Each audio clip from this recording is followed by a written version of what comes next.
C'est parti. Bonjour à tous, donc bienvenue à nouveau à la pépinière d'entreprise Capacité du Grand Périgueux avec un webinaire animé par Isabelle Degois sur comment bien définir les prix de vente. On a vu dans une première partie les composantes du prix et donc Isabelle Degois, consultante formatrice, va nous présenter comment refacturer mon temps et mes investissements. Voilà, je vous laisse la parole pour la suite de ce webinaire. Merci beaucoup, Madame Briand. Donc, Isabelle Degois, pour ceux qui n'ont pas encore visionné la première vidéo, l'objectif de la première vidéo était de vous donner des premiers axes de réflexion sur que mettre dans mon prix, donc les composantes. Dans cette première vidéo, nous avons vu les points concernant les charges variables, les charges fixes, le temps, mais aussi une question de scénarisation. Quelles sont les différentes étapes qui vont impliquer quel type de coût? Et surtout, aussi, pas qu'une notion d'approche par les coûts, mais aussi une approche par la valeur que représente votre prestation et donc le plus financier que vous allez pouvoir apporter à effort équivalent. Donc aujourd'hui, nous sommes là en fait pour parler d'une deuxième étape. Nous avions vu précédemment qu'il était nécessaire de pouvoir réfléchir sur ces prix et qu'en réfléchissant sur ces prix, il y a certaines choses qu'il était indispensable de pouvoir répartir. C'était la refacturation de votre temps et de vos investissements.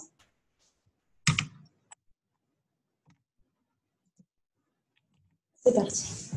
Comment vous allez établir votre taux horaire? Rappelez-vous, dans la vidéo précédente, nous parlions de ce temps que vous consacriez à prospecter, à vendre concrètement votre produit, à produire, et que ce temps-là n'était pas un coût en tant que tel, puisque si vous êtes seul et que vous n'avez pas de salarié, finalement, ce temps, c'est ce que vous avez le plus précieux à offrir et ce qui représente votre valeur ajoutée. Donc la question est comment valoriser ce temps, à quel prix le refacturer, comment s'y prendre. C'est ce que j'essaie de vous faire comprendre en disant que tout votre temps ne vous rapporte pas directement de l'argent. Pour autant, vos besoins de rémunération mensuelle, eux, restent constants. Alors, comment vous allez vous y prendre? Vous allez d'abord vous poser la question de quel sera votre volume total de travail en étant bien sûr honnête avec vous-même.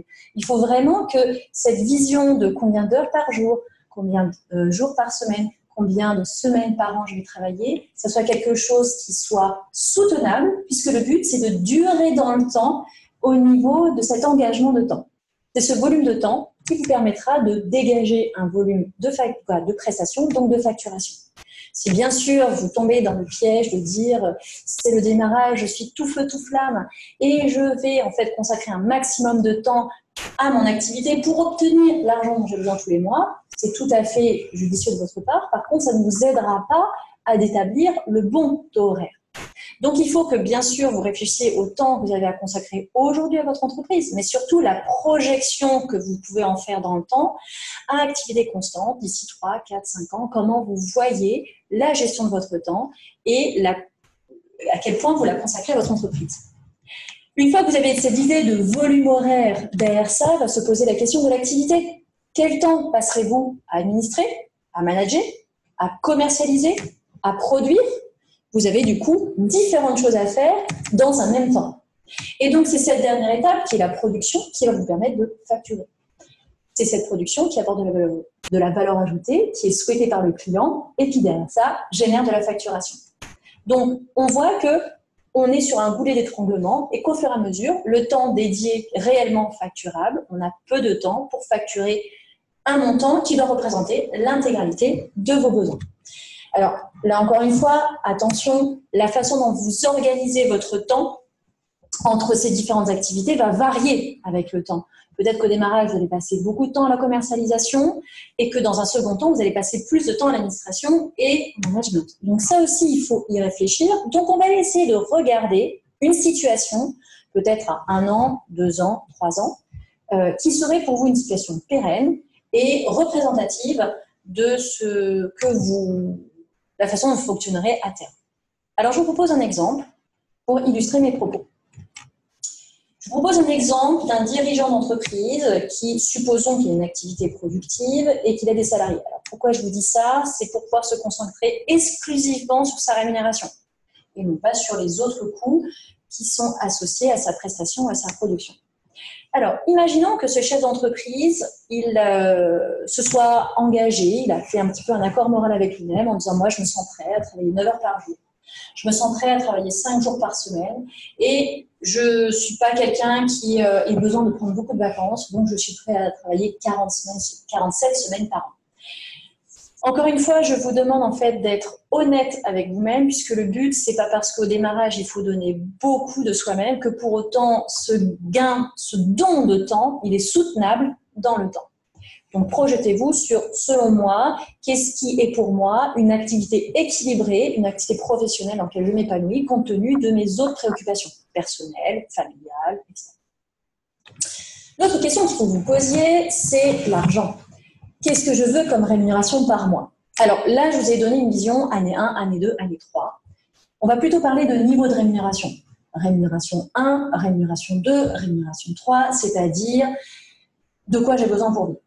L'année 1, on va dire, c'est l'année de tous les sacrifices. Je travaille beaucoup et je suis prêt à pas beaucoup gagner. Alors ça, c'est uniquement un parti pris, c'est pas du tout quelque chose à suivre, mais c'est quelque chose qu'on peut observer. Donc, c'est vrai que la première année, en beaucoup de temps, vous êtes prêt à gagner pas beaucoup d'argent. Donc, on va dire que derrière ça, oui, c'est un objectif qui est atteignable. Mais c'est peut-être pas forcément un objectif qui est soutenable. Donc, vous allez, dans une année 2, réfléchir à « je ne suis plus dans un budget ric-rac, j'essaye dans une année 2 d'injecter un peu de plaisir, un peu de loisir. Donc, mon besoin budgétaire est plus important. Et surtout, je me projette en année 3 qui est un peu une période 3, c'est pas forcément la troisième année, ça peut être 6 ans, 7 ans, tout dépend le temps que vous êtes prêt à attendre pour atteindre cet objectif. Là, on parle plus d'une rémunération qui est représentative de votre statut. Avec tout ce que j'apporte à mon entreprise, l'image que je me fais en fait de mon rôle, ce que je m'étais imaginé recevoir en tant que chef d'entreprise, moi, idéalement, j'aimerais recevoir tant. Et donc, là, par exemple, dans l'exemple, on est parti sur de 2 000 € net par mois. Derrière ça, on parlait de répartition du temps de travail. Votre chef d'entreprise, il ne va pas passer 100% de son temps à produire. Ce n'est pas possible. Il doit absolument parler de son entreprise, donc commercialiser. Il doit donc prospecter, c'est la case en fait prospection qui est ici. Il doit bien sûr administrer et il lui reste du coup, le reste du temps, c'est pour produire. Alors, d'une année sur l'autre, on voit que ces notions évoluent, puisque la prospection, si tout va bien, si vous êtes efficace dans votre façon de procéder, si vos outils sont pertinents, si votre business model commence en fait à porter ses fruits, normalement, vous allez bénéficier d'un bouche à oreille, de recommandations qui vont, au fur et à mesure du temps, alléger la tâche de prospection. Toutefois, elle restera toujours très présente dans votre activité et il ne faut absolument pas la sous-estimer. Donc, plus je vends, plus j'ai d'administratifs, peut-être que je vais embaucher, peut-être que je vais avoir du management à mettre en place, donc des réunions, donc tout un tas de préoccupations supplémentaires qui font que mon administratif évolue. Alors, les taux que je vous propose ici sont vraiment arbitraires. Ce n'est pas à prendre stricto sensu, c'est une proposition d'évolution. On pourrait très bien être au niveau administratif managérial à 15 ou 20%, ce qui est plutôt en fait le cas lorsque vous avez des salariés, plutôt que 8%, qui est un peu léger pour accompagner vos équipes.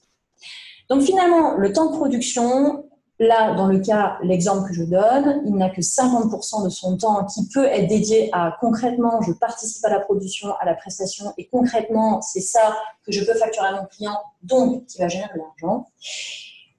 La conclusion, c'est qu'il n'a que 1100 heures pour essayer de générer 2 000 € net par mois.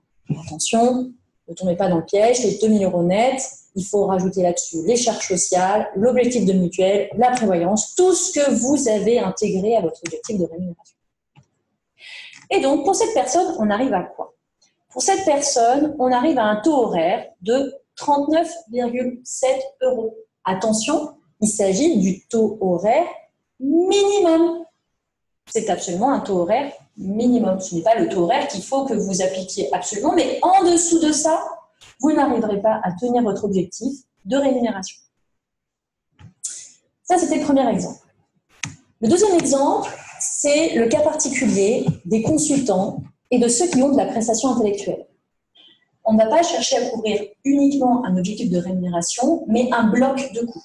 En fait, ce bloc de coûts, c'est les charges incompressibles. Parce que je me lance, de toute façon, il me faut un local, un véhicule, tout un tas de choses. Et non seulement je dois couvrir ma rémunération, c'est indispensable, puisque cette rémunération, c'est l'expression de ma valeur ajoutée, mais aussi en fait tout le reste. Donc, je vais faire un peu un budget de tout ce dont j'ai besoin. Là, je vous ai fait une liste qui est bien sûr n'est pas complète, à vous de la compléter en fonction de votre activité. Pareil, je vous propose un exemple. Alors, si on doit le lire ensemble, on va prendre l'exemple d'un consultant, qui est une personne vendant de la prestation intellectuelle. Donc, elle a un peu de charges variables, ça, on ne rentre pas dans le débat, mais elle a aussi beaucoup de charges fixes. Et ces charges fixes, on les voit ici. Donc, premièrement, on reprend exactement la même préoccupation qu'un dirigeant qui a des salariés. Donc, ici, quelles sont mes heures? Là, quelle est la répartition de mon temps? Et ici, quels sont du coup, quel est mon budget? Quelles sont mes charges incompressibles? Ça m'amène d'une année sur l'autre à avoir peut-être un budget qui est différent, mais attention, le budget que je vais prendre, comme le temps que j'ai vraiment à facturer, je vais le prendre sur la modèle d'une année constante, d'une année normale. C'est ce que je vous dis. Le but, c'est de rajouter, d'être en fait sur une année de référence. Et l'année de référence, c'est plutôt une année 3. L'organisation qui sera pérenne pour une année 3 et un budget qui sera peut-être assez important sur une année 3, ce qui me permet d'obtenir mon taux horaire minimum, ici, de 53,8 € hors taxe. Attention, encore une fois, c'est le taux horaire minimum. Vous n'êtes pas obligé de faire ce taux horaire-là. En tout cas, en dessous de ce taux horaire, vous n'arriverez pas à votre objectif. Alors, je reviens légèrement en arrière, puisque dans l'exemple ici présent, je ne vous ai pas dit en fait ce qu'il en était des salariés. Le travail qu'on vient de faire sur l'élaboration du taux horaire d'un dirigeant, parce que principalement je sais que je m'adresse à des dirigeants au travers de cette vidéo, vous pouvez aussi l'appliquer à vos salariés. Parce que vos salariés, notamment en fait dans la question de la répartition du temps de travail, ces salariés aussi passent forcément un peu de temps en interaction avec les clients, sans être immédiatement sur l'activité de production, l'activité de prestation. C'est un peu d'activité de relations publiques. Ils font aussi un peu d'administratif. Ils font aussi peut-être un peu de management d'équipe. Tout ça mis bout à bout font qu'à un moment donné, la production pure et dure qui, elle, est refacturée au client est peut-être dans une volumétrie de temps qui est inférieure. C'est-à-dire que 100% de leur salaire doit être couvert sur 80, 85, 90% de leur temps. Et bien à ce moment-là, ça, c'est ce calcul. De la même façon, vous allez du coup rapprocher le temps réellement consacré par vos salariés à la production. Faites attention au profil de vos salariés, entre les cadres, les assimilés, les employés, les ouvriers. Bref. Et à côté de ça, vous allez regarder la rémunération de ces salariés. Attention, la rémunération chargée, c'est-à-dire le salaire brut, plus les charges patronales, plus peut-être les charges complémentaires, les avantages que vous leur apportez, etc., qu'il faut bien sûr couvrir. Donc, cette méthode, on peut l'appliquer aux dirigeants, on peut l'appliquer aux salariés et on peut l'adapter pour les personnes qui sont à leur compte et qui ont quasiment que de la prestation intellectuelle à proposer. Je raisonne donc, en fait, quel est mon coût global de fonctionnement et ce coût global de fonctionnement, je le rapporte au temps que je pense pouvoir travailler. Enfin, se pose la question de la refacturation des charges fixes. Dans le tableau que je vous ai présenté dans le module précédent, où on répartissait en fait le scénario de prestation de la prospection jusqu'au service après-vente, vous aviez en fait la question de la refacturation des moyens que j'utilise aussi bien pour une prestation que pour une autre. Donc, parfois difficile à répartir. Donc, il va falloir se poser la question de comment arriver à un taux de refacturation de telle façon que je prenne en compte ces coûts, parce que si je ne le fais pas, c'est de l'argent que je sors de ma poche parce qu'il n'est pas payé par le client. Pourtant, c'est bien de l'argent qu'il faut en fait que je dégage pour pouvoir assumer ces investissements. Alors, soit je peux réussir à les répartir, soit je ne peux pas réussir à les répartir. Si je peux réussir à les répartir, on va appliquer à peu près la même méthodologie que pour le temps de travail du dirigeant. Pourquoi? Parce que dans un premier temps, on va s'intéresser au taux horaire des salariés et du dirigeant en recherchant qu'est-ce qui génère la consommation, les kilomètres, les heures, les mètres, voilà. Qu'est-ce qui est la logique, qu'est-ce qui crée la consommation. Et à côté de ça, on va regarder quel est le budget financier que je mets en face. Ma machine, je l'utilise, je l'use, donc à un moment donné, il va falloir que je la réinvestisse, que je la rachète. Donc, quel est le coût de réinvestissement et quand est-ce qu'il aura lieu pour que j'ai une petite idée par an de l'argent que je dois mettre de côté. Je l'utilise, donc je l'use, donc il faut bien que je le répare. J'ai probablement en fait un coût régulier d'entretien, un coût régulier un coût exceptionnel de réparation et un coût régulier d'entretien. Tout ça, il faut que je valorise. Si cet argent, je ne l'impacte pas dans mon prix, eh bien, quand ça intervient, ça vient tout de suite, en fait, impacter ma trésorerie, alors que j'aurais pu faire payer mon client là-dessus, puisque c'est un service que je lui rends. Si je mets à disposition dans ma prestation l'utilisation de la machine-outil, eh bien, cette machine-outil participe à la valorisation de ma prestation, il faut que je le valorise dans mon prix final. Je vous donne un exemple d'utilisation d'un engin de chantier type chariot élévateur. Encore une fois, c'est un parti pris, ce n'est pas un exemple ultra précis, mais ça vous aide à appliquer vous-même à vos situations la façon de s'y prendre. Premièrement, je me pose la question. Un chariot élévateur, ce n'est pas quelque chose qui roule, c'est plutôt une utilisation en termes d'heures sur un chantier. Donc, même si c'est un objet roulant, je ne m'intéresse pas au nombre de kilomètres. Parce que la consommation aussi qu'il va y avoir de carburant n'est pas associée au nombre de kilomètres qu'il fait, mais au nombre d'utilisation en termes de temps que je vais avoir de la machine. Ça peut être un microscopique, ça peut être en fait une grue, ça peut être… Voilà. Donc, je vais choisir l'heure. Et je me suis rendu compte qu'en général, en discutant avec des personnes, des concurrents, qui sont aussi des partenaires, jusqu'à preuve du contraire, en discutant avec mes équipes, je me suis rendu compte que cette machine, en général, je l'utilise à peu près 1000 heures par an, pas plus. Donc, chaque année, en 1000 heures, il faut que, dans l'utilisation que j'en ai, je puisse revaloriser le coût qu'elle représente. Alors, c'est quoi le coût? Eh bien, je sais que dans 8 ans, il va falloir que je la rachète. Elle coûte 80 000 € hors taxe. Donc, si je le rapporte à un besoin annuel, chaque année, idéalement, il faudrait que je mette 10 000 € de côté. Ensuite, j'ai un entretien annuel, je sais, qui est très récurrent, de 4 000 €.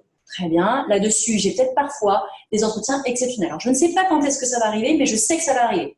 Étant donné que ça fait en fait 8 ans d'utilisation, il y a un moment donné, il va y avoir une grosse panne. Et cette grosse panne, ça va être du coup un pépin, donc la trésorerie à sortir, alors que je sais que c'est un phénomène naturel.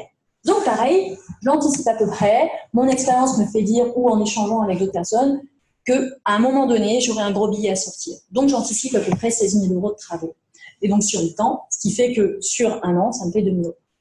Mon gasoil, par année, 4 000 € et mon assurance, 1 seul. Donc, le coût annuel idéal à générer par l'utilisation de cette machine-outil, c'est 20 500 € par an.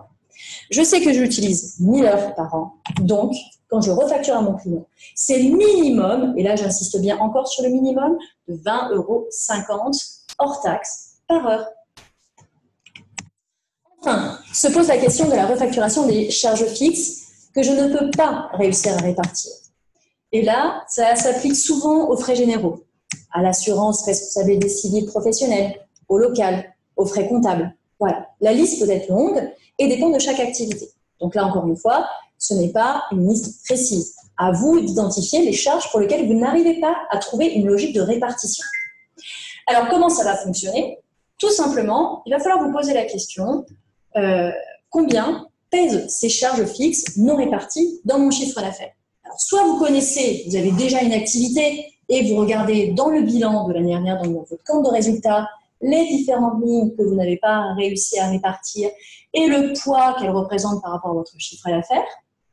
Soit, tout simplement, eh bien, dans le prévisionnel que vous avez réalisé, vous regardez le poids, encore une fois, de ces activités et ça va vous donner un pourcentage. Alors, cette méthode, elle est discutable, j'en conviens. Par contre, elle est rapide.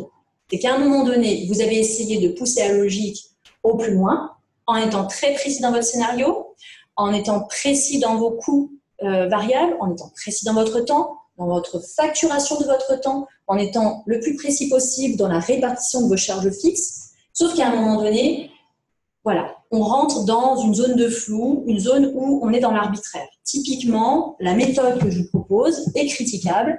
L'avantage qu'elle a, c'est qu'elle est simple et que vous allez pouvoir rapidement faire écho de ces coûts que vous n'arrivez pas à répartir activité par activité. Si vous les répartissiez par forfait, vous dites voilà, allez, tous mes clients, c'est 5 € pour pouvoir couvrir tout ça. Eh bien, comme c'est une valeur fixe, il y a des clients pour qui ça serait pénalisant et d'autres, en fait, ça serait sous-estimé. Donc, l'approche que je vous propose, c'est plutôt une approche de pourcentage en fonction du prix déjà constaté. C'est-à-dire, Alors là, je vous propose en fait le calcul. Vous allez déjà faire l'état des lieux de tout ce que vous avez identifié comme coût. On a l'ensemble des coûts, donc les charges variables que j'ai déjà identifiées, le temps que j'ai identifié pour pouvoir le produire multiplié par le taux de refacturation que j'ai calculé, et les charges fixes que j'ai réussi un peu à répartir. Donc tout ça, ça me donne une masse. Cette masse, c'est un premier jet de coût de revient. Sauf que ce coût de revient n'est pas complet. Et à ce moment-là, pour qu'il soit au plus près de la réalité, du coût minimum que représente la production de votre produit ou service, eh bien, vous allez diviser par 1 moins le pourcentage dont on parlait tout à l'heure. Un exemple, pour pouvoir, en fait, par exemple, pour prendre un exemple, si supposez que je propose une prestation pour laquelle j'ai constaté 25 € de charges variables, de coûts à cause des déplacements, à cause de la matière première, à cause de l'emballage, du transport, peu importe, et 2 heures du travail du chef d'entreprise dont le taux horaire a été évalué à 50 €. Je suis déjà à 125 €. Là-dessus, comme j'utilise en fait un chariot élévateur ou une autre machine l'espace d'une heure dans mon process de vente, je le valorise à 20 €. Je suis donc à 145 €. J'ai réussi à identifier de façon précise 145 € de coûts. Et ces 145 € de coûts vont réussir à couvrir tout un tas de choses. Déjà, toutes mes matières, plus je vends, plus je les achète, donc plus je dois les payer, mais aussi participer progressivement à 1. Valoriser les investissements que j'ai faits, 2. Valoriser mon temps. Toutefois, j'ai toujours ces fameuses charges variables de frais généraux où j'arrive pas trop en fait à décider comment faire. Eh bien, je prends ces 145 € et je divise par 1 moins le pourcentage que j'avais constaté dans mon bilan de l'année dernière, donc 1 moins 0,03, équivalent à 3% en valeur décimale. Eh bien, du coup, j'arrive à 149,5 € hors taxe. C'est bien sûr un prix minimum. Vous vous rappelez que dans la première vidéo en fait, qu'on vous a présentée, il y a 2 approches dans l'élaboration du prix. Premièrement, l'approche par les coûts, qui est une approche en fait des contraintes externes, qui doit vous donner en fait le prix minimum absolu en deçà duquel il ne faut pas aller, sinon vous ne serez pas rentable. Et à côté de ça, vous avez l'approche marketing qui va vous donner en fait de l'ampleur dans votre prix et qui vous permettra de donner le curseur jusqu'à quel point, au-dessus de ce prix de revient, vous pouvez aller pour être en harmonie avec la valeur perçue par vos clients. Voilà. Donc, j'en ai terminé avec les différents points que je voulais vous présenter dans l'élaboration du prix de vente, comment bien élaborer son prix de vente. J'espère que ça a été clair pour vous.